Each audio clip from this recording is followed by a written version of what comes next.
Bueno, buenas tardes a todos. Mi nombre, para los que no me conozcan, es Carlos Ulanowski. Soy, como dice mi tarjeta personal, hincha de Racing, periodista y escritor en ese orden. Y, y bueno, y gracias por la invitación. Estamos aquí para celebrar la presentación del libro El árbol y la luz de María Eugenia Eiras. Así que primero que nada, un aplauso para María Eugenia.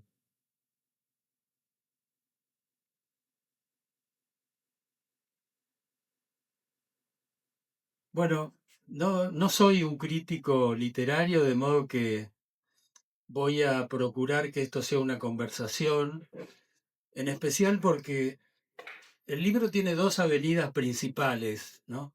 Una es la que viaja hacia el siglo XIII y esa avenida superó mis conocimientos, la verdad, lo tengo que decir, y tampoco es cuestión de chantear. Eh, Fui al diccionario varias veces para buscar la definición de términos como incluidos en el libro como sefiróticos, fractales, catarismo. Bueno, es un libro, o esa parte del libro es algo que exige mucho aprendizaje y documentación, cosa que ya trabajó la autora, y la verdad que eso en 15 días, desde que tuve el libro, no se logra. Otra cosa que quiero decir es que estoy aquí invitado por Claudio Larrea, que es una persona a la que aprecio desde hace mucho, chico muy talentoso. Eh, Hace un rato nomás, antes de irme de mi casa, recibí una invitación porque él ahora está a cargo de la fotogalería del Teatro San Martín, en donde siempre hay cosas bien interesantes, ¿no? Y está inaugurando una exposición de dos fotógrafos polaco-argentinos que trabajaron muchísimo, muchísimo en la Argentina, Vilensky y Senderovic. Bueno, se las recomiendo, seguramente estará muy bien. Bueno, Claudio Larrea vino un día a mi casa, me trajo el libro y me dijo, ella es mi suegra. Yo creo que es un título, ¿no? Ella es mi suegra. Eh, y la verdad, me pareció un delicado gesto familiar de parte de Claudio y por eso le prometí a él que iba a estar. Y además, bueno, leí el libro, que no es poca cosa. Eh, Mencionaba con humildad y con mucho sentido de la realidad mi profundo desconocimiento sobre una de las dos grandes zonas de la novela. Pero entonces te hago la primera pregunta, María Eugenia. Sí. Sería muy pertinente que nos ofrezcas, no sé, una pequeña clase, se podría decir, de lo que seguramente investigaste con mucha dedicación sobre el siglo XIII y casi seguro durante muchos años. Sí, yo he preparado también unas... Pasa que no sé si ya has terminado, puedo ya leer lo mío porque yo he preparado también justamente lo que me sugerís, ¿no? Sí, aquí había preparado yo mis apuntes pensando que me podían hacer estas preguntas. Bueno, un pensamiento recurrente puede convertirse en una novela. Y eso fue lo que me sucedió hace unos años cuando visitaba con frecuencia el sur de Francia y encontré por todos lados huellas de la cultura occitana y del catarismo que me fascinaron. Durante los siglos XI, XII y XIII floreció en Occitania, el mediodía de Francia, Le Midi, una civilización maravillosa que parecía un reino aparte. Sus ciudades eran grandes, libres e industriosas, sus habitantes ricos, cultos y refinados, con sus cortes del amor y sus trovadores. El catarismo, un movimiento cristiano que se escindió de la iglesia porque criticaban el lujo y el boato de esos días, así como su adquisición de tierras y riqueza que la alejaban de las enseñanzas de Jesucristo, el catarismo se extendió entre los nobles y burgueses occitanos y fue la excusa perfecta para la alianza entre los reyes capetos de Francia y el Papa Inocencio III de Roma, con el fin de lanzar una cruzada mortal, encabezada por el sanguinario Simón de Montfort, con el fin de apoderarse de la rica región, que desde entonces pasó a formar el sur de Francia. Aunque el rey de Aragón, Pedro II el Católico, peleó para defenderlos en la batalla de Muret, los nobles occitanos y catalano-aragoneses perdieron la partida y los cátaros la vida. Eh, Todo esto hace que cambió la historia completamente. O sea, Occitania pasó a convertirse en Francia, en el sur de Francia. Y bueno, esta convulsa etapa de la historia es el telón de fondo de mi novela, que también describe la apacible vida de una aldea de Cataluña, San Feliu de Codinas, durante el siglo XIII, donde se refugia Isabel, una cátara prófuga de las masacres de Simón de Montfort. Esta obra también pretende ser un homenaje a mi tierra de acogida, Cataluña, donde he vivido y trabajado con felicidad durante los últimos 35 años. Y me resulta muy grato, por supuesto, presentar el árbol y la luz aquí, en mi tierra natal, en Argentina, a la que siempre llevo en mi corazón. Quisiera dedicar esta presentación a mi querido hijo Julián, que partió hacia las estrellas el día de San Juan de este año. Y antes de finalizar, expreso mi sincero agradecimiento tanto a mi yerno Claudio Larrea como a mi hijo José Manuel Elliot por haber posibilitado y organizado este encuentro. Y por supuesto a mi marido, José María Serrano Guerra, por la promoción y difusión de este libro, además de su apoyo constante. Gracias a todos por su asistencia e interés. Si quieren aclarar algún punto, les invito a hacer preguntas. Bueno, pero al principio, claro que sí, un aplauso. En principio tengo más preguntas y seguramente no necesitarás el machete. Bueno, Eh, ¿Te acordás que esa palabra, ese término, machete? sí, claro, Ah, cómo bueno. no. Eh, primera sorpresa del libro, que la voz narradora no es la tuya, sino no es la voz narradora de la periodista argentina que ya pasó buena parte de su vida ahí en Barcelona. eh, no es la discípula de grandes universidades en el mundo, como se lee en la contratapa, bueno, la autora, la docente, la mujer de su tiempo, sino un tal Ferran, ¿no? Eh, que es un profesor de historia medieval.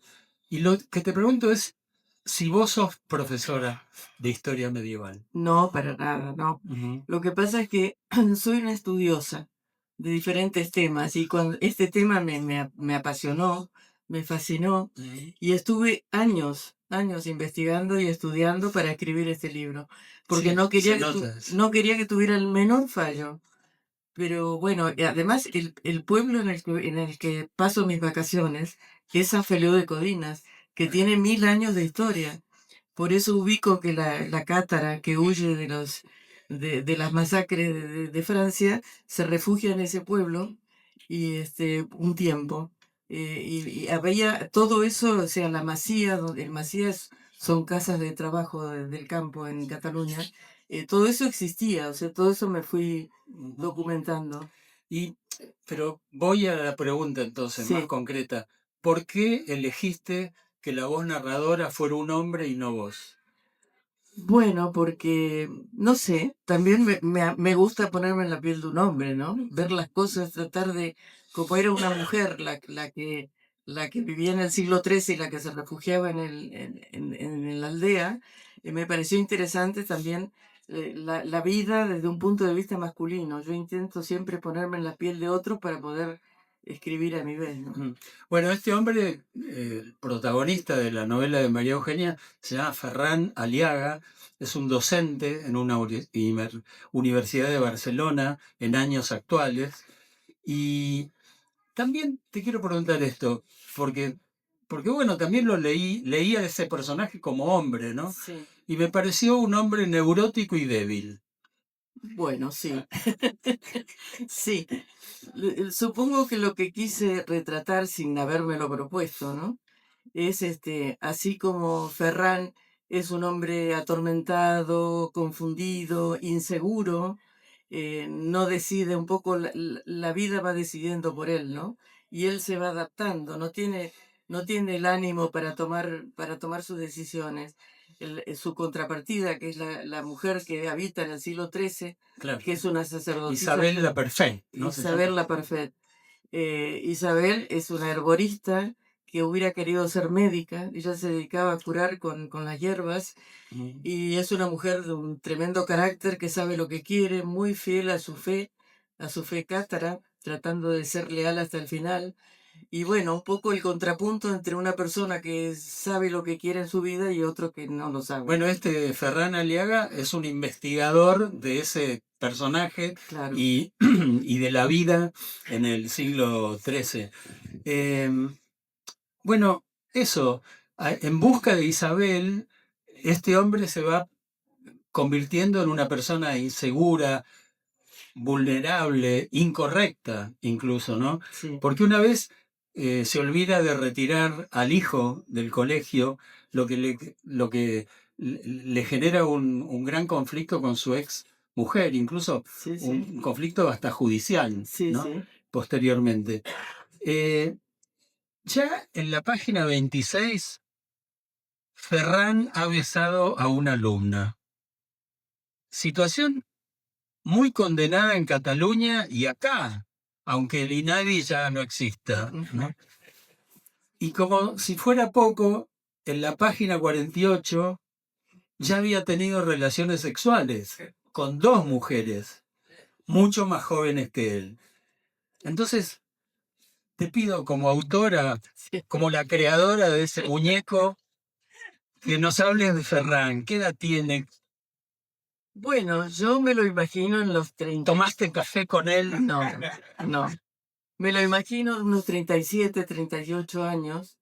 Y Yo un poco más. ¿sí? Sí, 50. Sí, no, tanto no. ¿No? No, más joven, más joven. Pero bueno, no sé, van surgiendo. Vos ya sabés cómo es el tema de escribir, ¿no? Que los personajes van tomando vidas solos, ¿no? Sí, es cierto. Uno los inventa y ellos después hacen lo que quieren. Pero te pregunto esto, digo, en relación a esa vulnerabilidad y esa incorrección, digamos, vos lo terminaste entendiendo, lo llegaste a querer, Sí, sí. llegaste a querer a ese personaje Sí, tuyo. sí, sí, sí, porque algo de mí hay en él, si no, no hubiera podido escribirlo. O sea, en cada uno de los personajes uno pone algo de ¿Y su, qué tiene de de su vos, alma. Ferran? Bueno, a lo mejor mi parte insegura, mi parte tímida, no lo sé, algo habrá, porque si no, no hubiera podido haberlo escrito. Bien.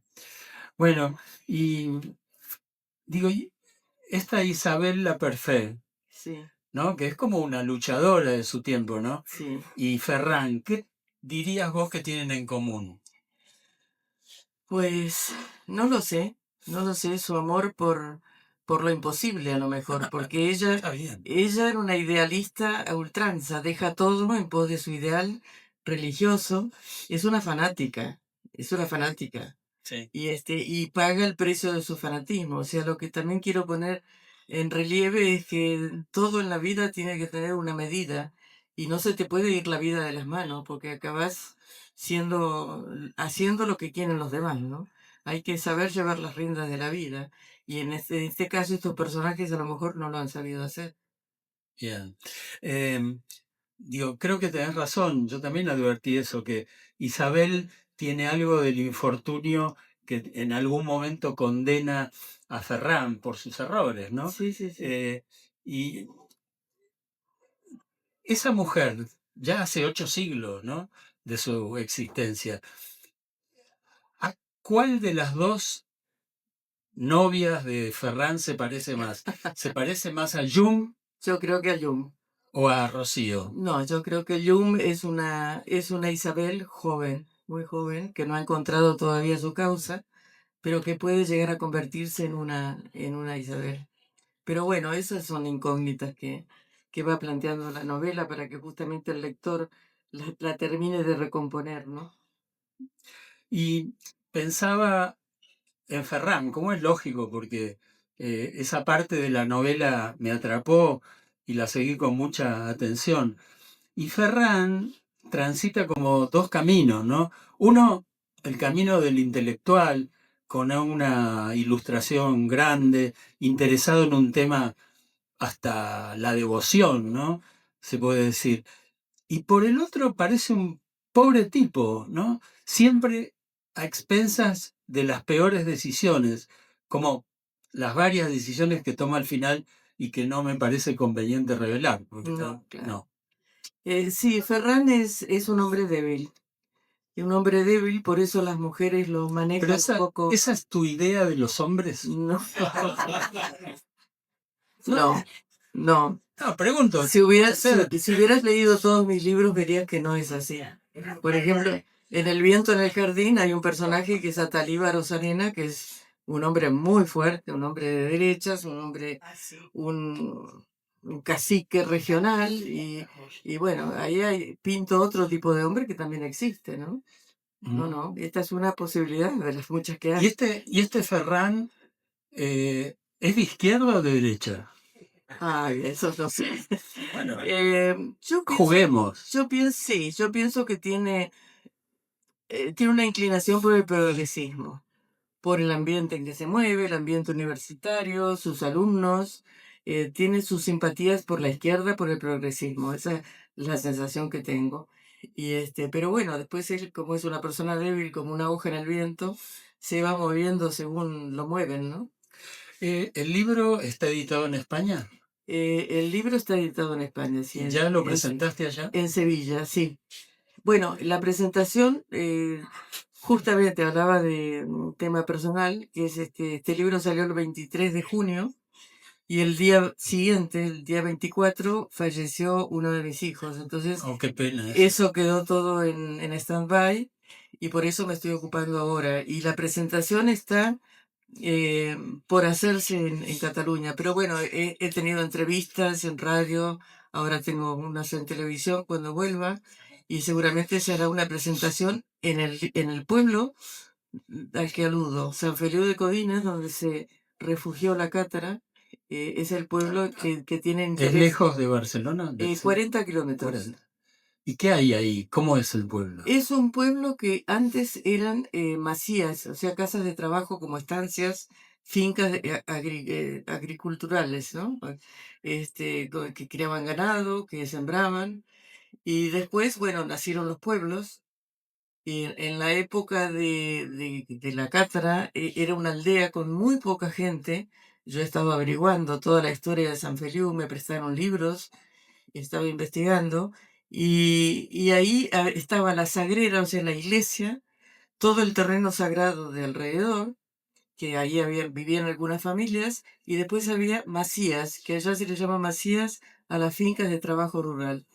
En una de estas masías, ¿Masía con S o con C? con ese, se refugió. Como la Masía del Barcelona.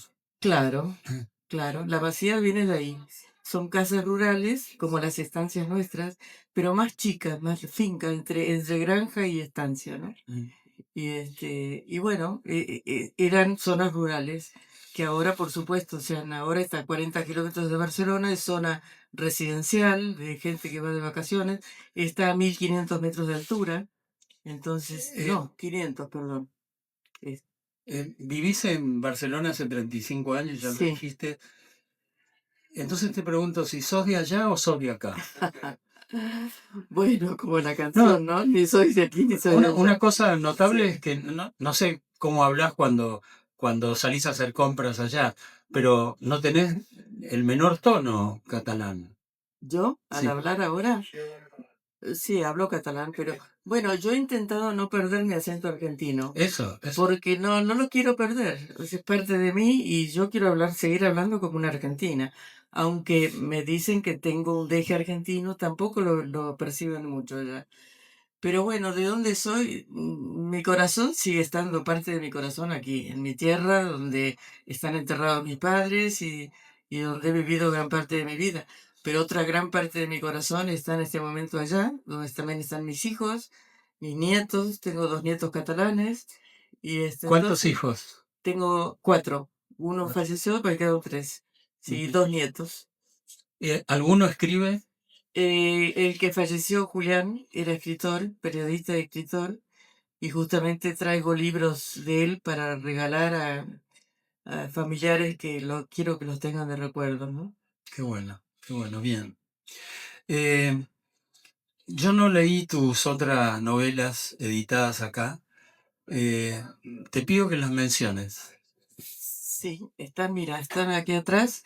La primera fue Pasaje de Ida, la segunda Misa Roja, la tercera El viento en el jardín, después vino un ensayo, El vientre cósmico, que es un ensayo feminista, yo soy feminista, y después vino la novela La noche de San Juan, y ahora esta última novela, El árbol y la luz. Bien, bien. ¿Cuál es, en qué estás trabajando ahora? ¿Cuál es tu proyecto inmediato? En este momento tengo 2 o 3 libros en la cabeza que voy a ver cuál de ellos gana. ¿Ficción, ensayo?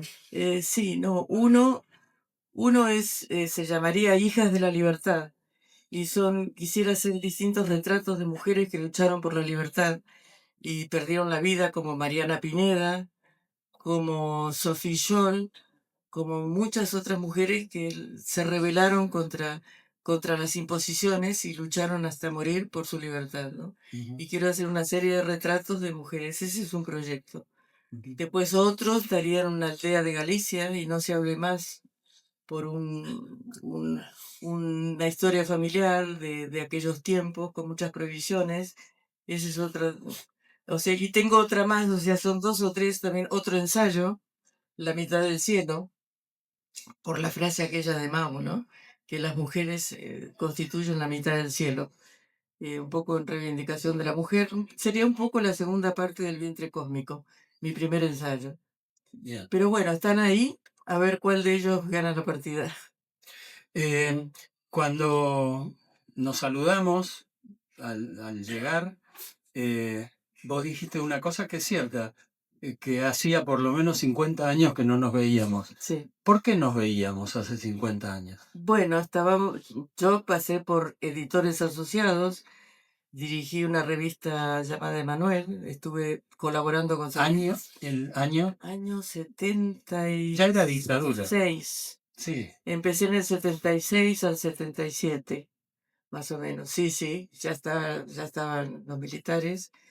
Y bueno, y nos cerraron la editorial. Sí, de una manera brutal, Sí, muy, terrible. muy brutal. A mí no me llevaron de casualidad, pero bueno, tampoco yo tenía nada que ocultar ni me dedicaba a nada peligroso. Pero bueno, en aquella época pensar ya era peligroso, ¿no? No, bueno, Manuel fue una revista anticipada a su tiempo, Sí, rupturista, que sí, tocaba temas que a lo mejor empezaron a ser trascendentes 25 años después en los claro. medios. Era una revista feminista de humor. Y eso era hacer humor con el feminismo, o sea, tomarle el pelo a los hombres, no se entendía a ciertos niveles, ¿no? Bueno, tengo en la cabeza que desde entonces, alguien me lo habrá contado, Sí, que quien intervino muy fuertemente para que esa cosa tremenda que pasó en la editorial ocurriera, fue la mujer de un general, que leía la revista y se sentía muy disgustada. pobre. Lo siento por ella. No tendría sentido del humor. No, eso seguro, ponerle la firma.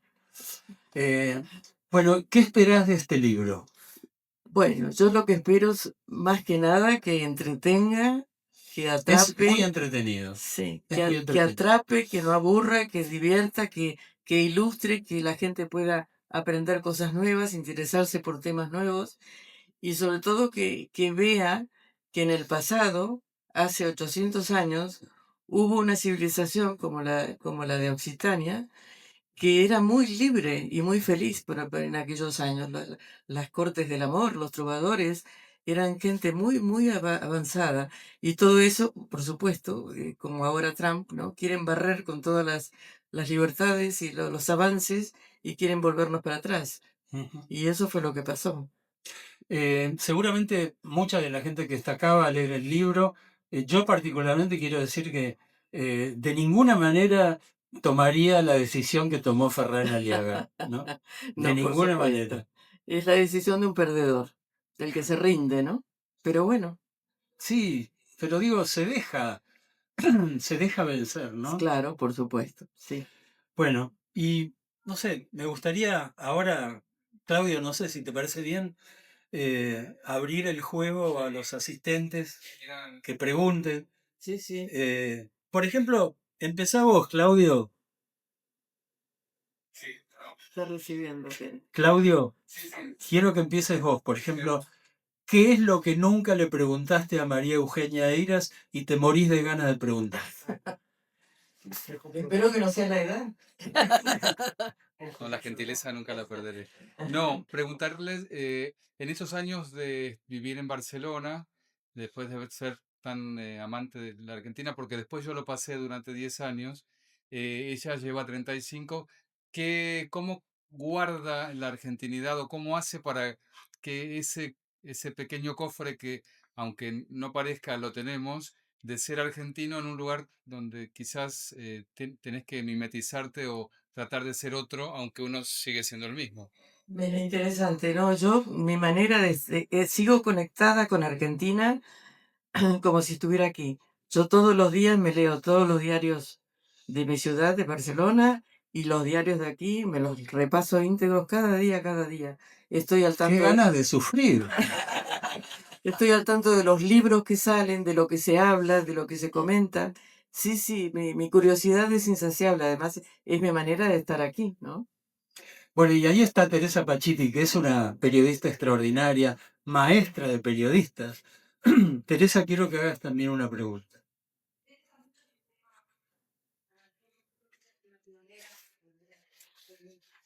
No se escucha. ¿Se escucha? No. No, No, decía que ella es pionera para... bueno, vení, acércate, vení. No tengas miedo. No, no tengo. Maestro, que no tengo miedo. En cuanto mordemos, pero bueno. No, para mí es como... Ella es una pionera, es una mujer que todos nosotros cuando en esa época estudiábamos sabemos lo que significó la revista y que hablara de cosas que después... ¿No como estabas dice, laburando ya en ese no, momento? ¿No? ¿Todavía no? no, todavía no, no. Claro, cuando dirigí Noticias tenía 30. Entonces, preguntarte eso, ¿cómo, de dónde te vino toda esta impronta? O sea, Feminista. sí, de ser mujer y de tomarte el atrevimiento, de Sí. encarar desde el punto de vista del humor, que era lo que se podía hacer, y simulando.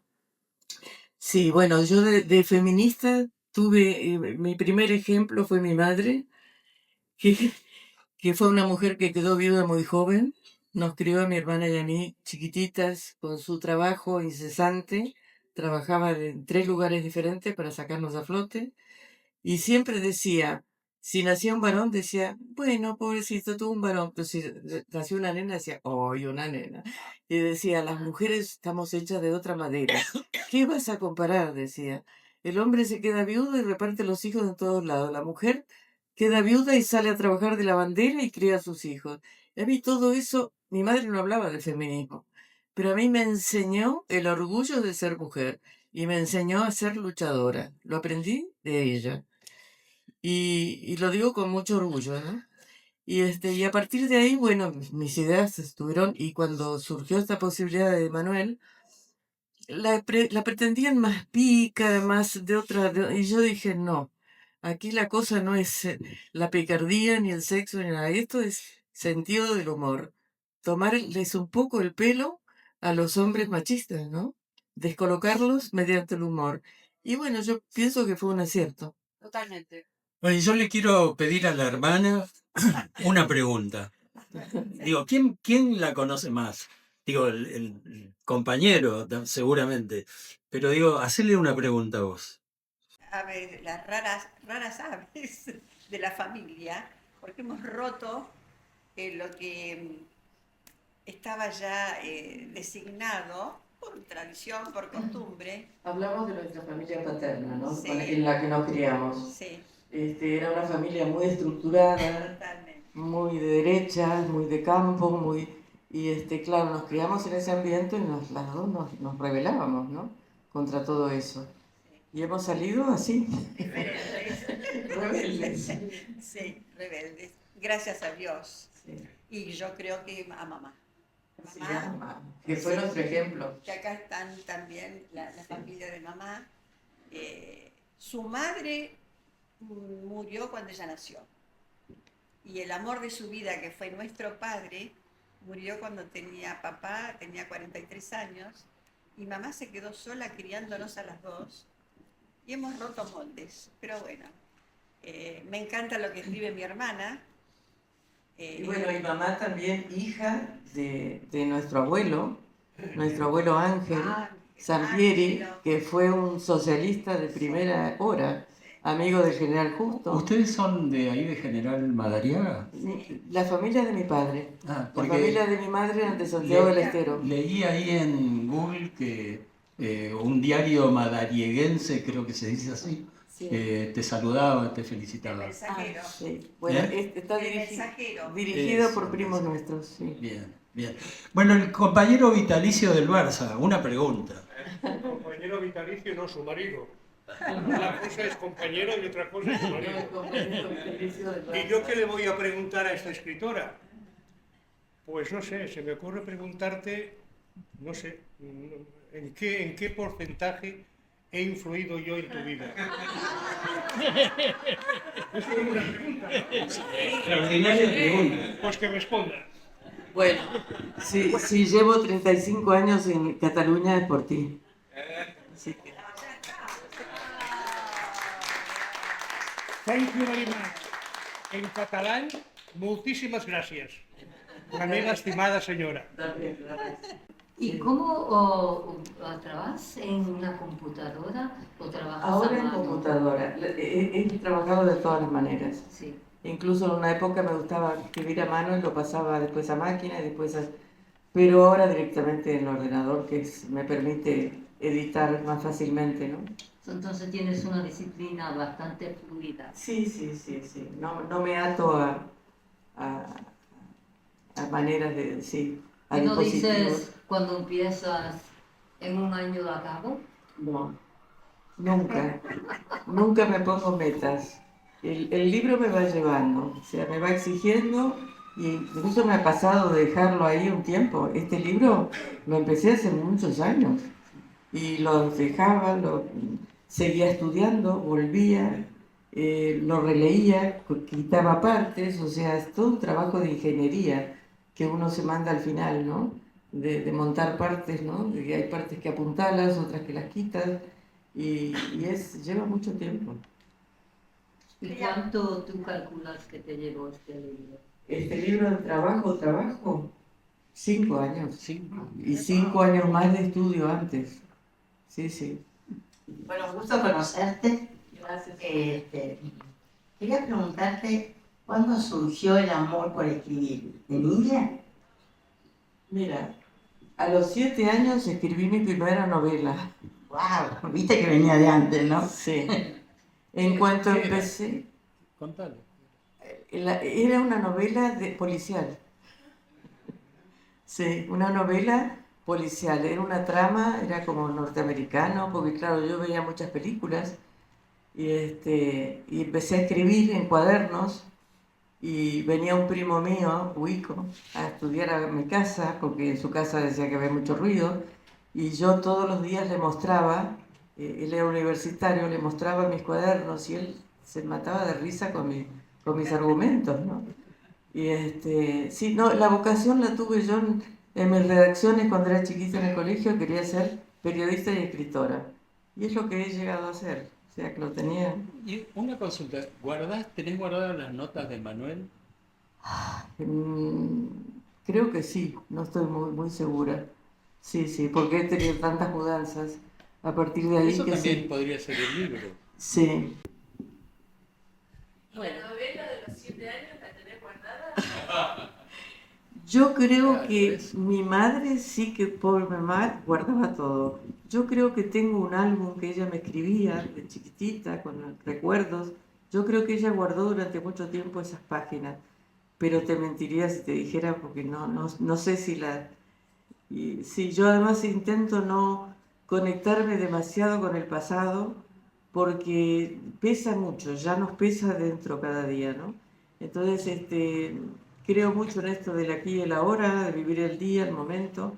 Y el pasado si lo miras mucho, te atrapa. Entonces intento no volver para atrás. ¿Más preguntas?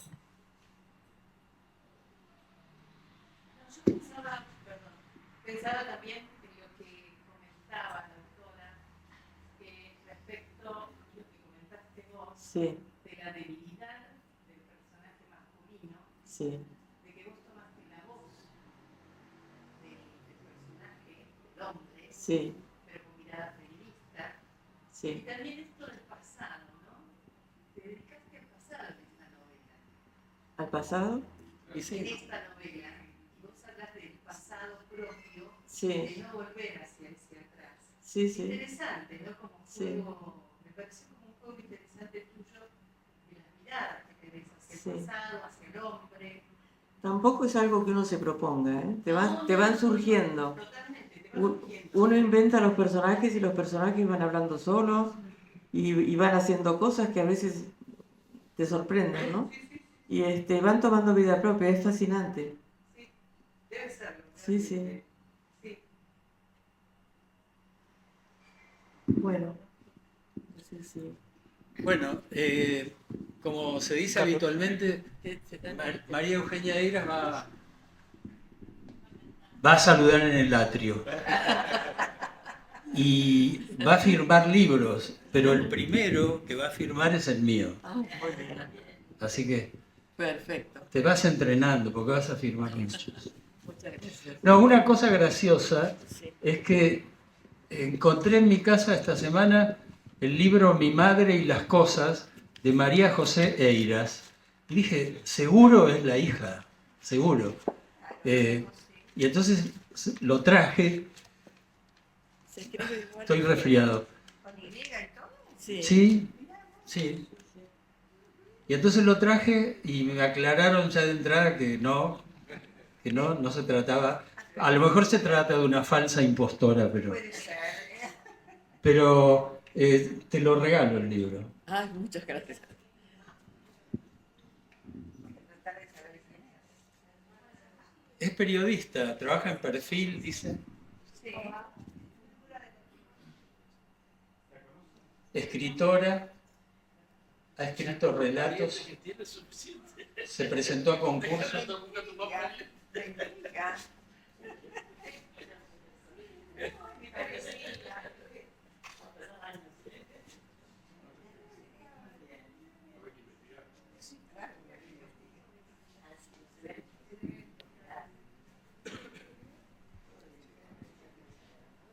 Bueno, no se dejen atacar por la timidez ni por el espíritu de la escalera. Saben que el espíritu de escalera, eso me lo contó China Zorrilla un día, nunca lo olvidé. Molière iba a las tertulias y casi siempre cuando se iba bajaba la escalera y decía, pucha, ¿por qué me olvidé de decir tal cosa? Bueno, ese es el espíritu de la escalera. No se vayan con el espíritu de la escalera, pregunten, porque si no van a llegar ahí a Corrientes y decir, ¿por qué no le pregunté a María Eugenia? Me gustaría, si puede, me gustó mucho, hay una novela de ella que se llama El viento en el jardín. Ah, sí. La trama es apasionante y casi se estuvo por hacer una serie o una película, que es la historia de esta mujer que vive en el interior del país. ¿Por qué no narras un poquito sobre... Ahí tenés. Sí. Este libro, mi hermana, que es productora teatral, también se enamoró un poco del libro y, Lo vamos a hacer. sí, y hizo hacer un guión en el cual yo participé y que tenemos ahí en la cabeza, nos gustaría mucho hacer una película. ¿De qué va la historia? La historia es un campo, o sea, un pueblo de la provincia de Buenos Aires, General Escurra, donde llega una huérfana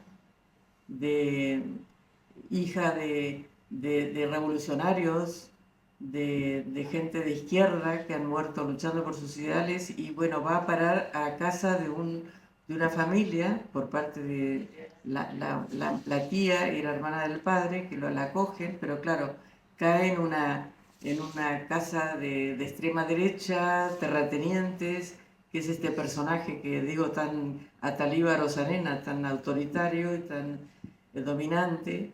Y bueno, lo que transcurre ahí entre esa chica y esa familia, incluso vive un romance con su tío, que es un tío político, pero bueno, no me quiero adelantar, pero es todo muy atormentado. Y bueno, quise hacer un retrato en medio de un medio rural que yo conocí muy bien, o sea, cómo era el ambiente de los años 40, 50 en un pueblo de la provincia de Buenos Aires. Cuando llegaba Perón.